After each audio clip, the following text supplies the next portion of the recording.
किसी धर्म का नहीं है बल्कि मानवता का है। तो मतलब भगवान का कोई अस्तित्व नहीं? हवे हूँ शू कहूँ। मेरे पापा के बारे में पूछते तो मैं बता देता, उनकी डेथ हो चुकी है। जिसे कभी देखा ही नहीं तो मैं कैसे कह दूं कि वो फैक्ट है या फिक्शन। वो तो इंश्योरेंस वालों ने बताया कि भगवान धरती पर आए और मेरी दुकान तोड़ गए, इसीलिए ईश्वर को बुलाया मैंने।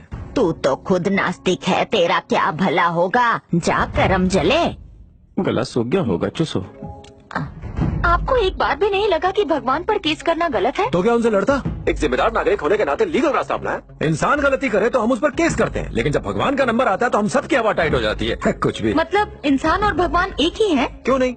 राम कौशल्या का बेटा था, कृष्णा देवकी का बेटा और मैं अपनी माँ का। तुमने बिना वजह जन्म लिया। तुम बिना किसी वजह के पैदा हुए होंगे, मैं नहीं। यहाँ सबके जीवन का एक मकसद है। बेची जा। तुम्हारे साथ जो भी बुरा हुआ वो शायद पिछले जन्म का पाप हो जिसकी सजा अब मिल रही है। तुम्हारा नाम क्या है? संन्यास कुमार। एक बात पूछूं कुमार, मैं भी तुम्हें एक सटाक से लाफा मारना चाहता हूँ। उसे पिछले जन्म में किए पाप की सजा मान के इस जन्म में खाने के लिए तैयार हो? चुपचाप बैठ जा भाई, इनके पास हर सवाल का जवाब है। ये महापापी मानव जाति को संकट में डालेगा। इस जन्म में तो कुछ करेंगे नहीं और अगले जन्म में सुपरमैन बनने की बातें कर रहे हैं। इनकी बातों में कोई तालमेल ही नहीं। एक कहता है कि इस जन्म के पाप की सजा आपको इसी जन्म में मिलती है और दूसरा कहता है कि अगर इस जन्म में पाप करोगे तो अगले जन्म में सजा मिलेगी। एक फिलॉसफी और है, वो तुम्हें नर्क ले जाएंगे। वहाँ एक मेन्यू कार्ड छपा होता है जिसमें एक तंदूर में जलने का ऑप्शन है, दूसरा खौलते तेल में तलने का ऑप्शन है या कांटों की सेज पर लिटाने का ऑप्शन है। ये सब क्या है? हम इंसान हैं या तंदूरी चिकन? कोई चाकू दिखाकर डराता है तो कोई सदाओं के नाम पर हमें डराता है। ये आस्था है या सेल्समैनशिप?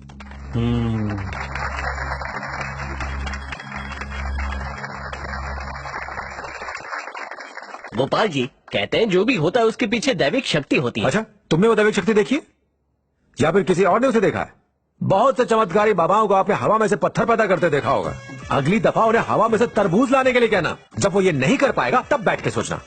नेक्स्ट जनरेशन को क्लैरिटी चाहिए, कंफ्यूजन नहीं। हाँ, ये बिल्कुल सही कह रहा है। हाँ, सही है बिल्कुल। ये गोपाल भाई लॉजिक बहुत अच्छे देते हैं। आप छा गए गोपाल भाई, आपके नाम का नारियल फोड़ूंगा। सौ गांडा छे। अभी लॉजिक पर इतना बड़ा लेक्चर दिया। हर मन्नत का रेट लगाते हैं। क्रिकेट बैटिंग में 1 करोड़ जीतने पर 1 लाख का चढ़ावा, 3 पत्ती में जीतने के लिए 100 की हरी पत्ती चढ़ाने का प्रॉमिस। काम सारे पाप के करते हैं लेकिन उसमें भगवान का सपोर्ट चाहिए। ईश्वर से कहते हैं मेरा काम करवा दो, मैं अपना सिर मुंडवा लूंगा। खुद को प्रॉफिट, उनको बाल। अजीब सौदा है ये। हम तुम्हारी बात से सहमत हैं, पर हमारी संस्कृति, धर्म और परंपराएं उन्हें भी तो निभाना पड़ता है। साची बात से मोटा भाई, आपकी कोई बेटी है? एक बेटी है। उसकी शादी हो गई? अभी तक नहीं। एक बात पूछूं उसे, अदरवाइज मत लेना। कल को उसकी शादी हो जाए और उसका पति किसी कारण से मर जाए तो क्या पति की बॉडी के साथ उसे भी जला देंगे? सती होना तो पुण्य है, हमारी परंपरा है। किसी जमाने में हमारे देश का धर्म था, अब उसे क्यों फॉलो नहीं करते? वक्त के साथ हमें अपनी सोच भी बदलनी चाहिए। तो बताइए आपके हिसाब से धर्म क्या है? वक्त के साथ धर्म के मायने बदलते हैं लेकिन सत्य कभी नहीं बदलता, समय और स्थान से परे।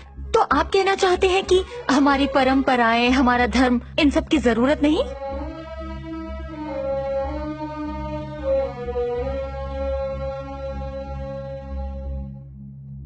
आज जिस तरह लोग धर्म को अंधे होकर फॉलो कर रहे हैं, वो एक दूसरे के दुश्मन बन गए।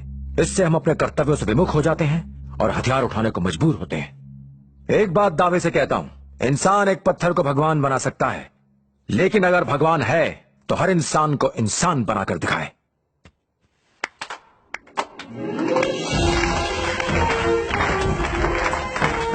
हाँ, इसने जो कहा वो बिल्कुल सत्य है। मैं पहली ही मुलाकात में समझ गया था, ये आम इंसान नहीं है।